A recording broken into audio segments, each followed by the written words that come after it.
আসসালামুয়ালাইকুম। আজ আমি আপনাদের তৈরি করে দেখাবো খুবই মজাদার সুস্বাদু তালের পাটিসাপটা। কি নামটা শুনে একটু অন্যরকম লাগছে, তাই না? পাটিসাপটা তো আমরা সবাই খেয়েছি, তাই না? তো তালের সিজনে তাল দিয়ে যদি এরকম একটা পাটিসাপটা তৈরি করে ফেলা যায় তাহলে তার কোনো কথাই নেই।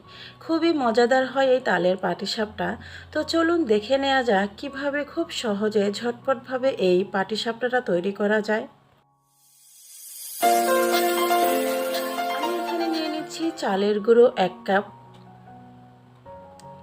আর আমি এখানে ময়দা ব্যবহার করছি 1/2 কাপ। এখানে আমি দিয়ে দিলাম সামান্য একটু লবণ, 1/2 কাপ চিনি দিচ্ছি। চিনিটা আপনারা আপনাদের পছন্দ অনুসারে দিবেন, কম বেশি করে নিতে পারবেন। এখানে দিচ্ছি তালের পিউরি 1/2 কাপ। এই তালের পিউরির কিন্তু ভিডিওটা আমার চ্যানেলে দেয়া আছে, খুবই ঝটপটভাবে কিভাবে তালটাকে সংরক্ষণ করে রাখা যায় সেই ভিডিওটা দেয়া আছে। আমি এখানে অল্প একটু পানি দিয়ে ব্যাটারটাকে রেডি করে নিচ্ছি। যেহেতু এখানে চালের গুঁড়োটা শুকনো, তো সেক্ষেত্রে কিন্তু পানিটা কিন্তু শুষে নেবে। আমি অল্প অল্প পানি দিচ্ছি আর কিন্তু ব্যাটারটা মেলাচ্ছি। ব্যাটারটা কেমন হবে সেটাও আমি আপনাদের দেখিয়ে দিচ্ছি। একবারে পানি দিতে যাবেন না, তাহলে কিন্তু বেশি পাতলা হয়ে যাবে। ব্যাটারটা এমন হবে, বেশি পাতলাও না বেশি ঘনও না, ঠিক এমন অবস্থায়। তো আমি আপনাদেরকে ব্যাটারটা একটু দিয়ে দেখিয়ে দিচ্ছি চামচের সাহায্যে যে কেমন হয়েছে। দেখতে পাচ্ছেন ব্যাটারটা কিন্তু খুব বেশি ঘনও না আবার খুব বেশি পাতলাও না। তো আমি একটু ব্যাটার নিয়ে নিচ্ছি, আমি একটু কালার ব্যবহার করব। এখানে আমি একটু অরেঞ্জ কালার দিয়ে দিচ্ছি, আপনারা চাইলে কিন্তু এই অংশটা বাদও দিতে পারেন। আমি শুধুমাত্র জাস্ট একটুখানি দেখার সৌন্দর্যের জন্য করে নিচ্ছি।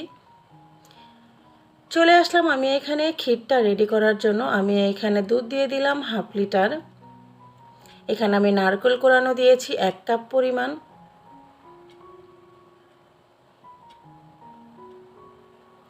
এখানে আমি আজকে চালের গুঁড়ো দিয়ে করব। আমি 1/3 কাপ পরিমাণ চালের গুঁড়ো দিয়েছি আর দিয়েছি সামান্য একটু লবণ। আর এখানে আছে 1/2 কাপ পরিমাণ চিনি। আমি কিন্তু চুলাটা কিন্তু এখনো পর্যন্ত ধরাইনি, আমি আগে ভালো করে মিক্স করে নিব, এরপরেই কিন্তু আমি চুলাটা ধরিয়ে দিব। এখানে আমি একটু দিয়ে দিচ্ছি এলাচের গুঁড়ো, আপনারা চাইলে আস্ত এলাচও কিন্তু দিতে পারেন।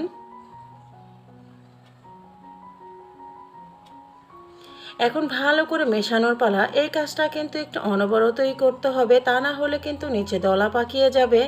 এখানে আমি দিয়ে দিচ্ছি তালের পিউরি, 1/2 কাপ পরিমাণ তালের পিউরি দিয়ে দিলাম এখানে আমি। এখন অল্প আঁচে কিন্তু এই কাজটা করতে হবে, অনবরতই নাড়তে হবে, তা না হলে কিন্তু নিচে লেগে যাওয়ার একটা ভয় থাকবে।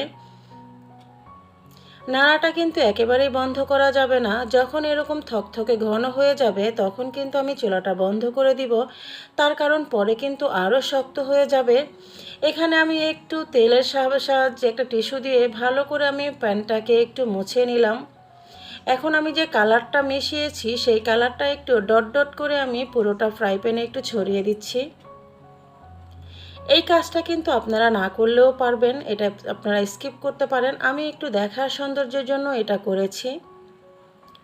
এখন উপর থেকে আমি পাটিসাপটার যে ব্যাটারটা রেডি করেছি সেটা একটু নেড়ে চেড়ে আমি ব্যাটারটাকে ঢেলে দিচ্ছি, আর ঢেলে দিয়ে ফ্রাই প্যানটা একটু ঘুরিয়ে ঘুরিয়ে ছড়িয়ে দিচ্ছি চারদিকে। আর চুলোর আঁচটা কিন্তু অবশ্যই লোতে থাকবে। যখন দেখবেন উপর থেকে একটু কালারটা খুব সুন্দর চলে এসছে, সেই পর্যায়ে আমি এখানে দিয়ে দিলাম সেই বানানো ক্ষীরটা। ক্ষীরটাকে দেওয়ার পরে আমি একটা সাইড দিয়ে কিন্তু একটা স্প্যাচুলার সাহায্যে কিন্তু আমি উল্টে দিচ্ছি। বাস আমার কিন্তু একটা পাটিসাপটা হয়ে গেল, তাই না? খুবই ঝটপটভাবে কিন্তু তৈরি করে ফেলা যায়। এপাশ ওপাশ হালকা একটু রেখে কিন্তু আমি পাটিসাপটাটা তুলে নিয়েছি।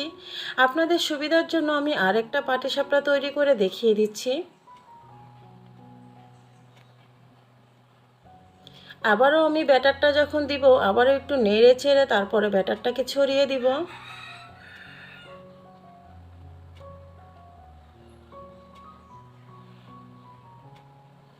এরপরে আমি আবারও একটু ক্ষীর দিয়ে দিলাম, আর ক্ষীরটা একটু বেশি হলেই কিন্তু ভালো লাগে খেতে, তাই না?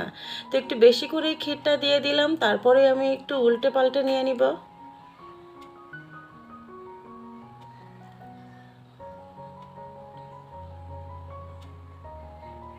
দেখলেন তো খুবই ঝটপটভাবে কিন্তু তাল দিয়ে খুব সুন্দর এই পাটিসাপটা পিঠাটা তৈরি হয়ে গেল, তাই না?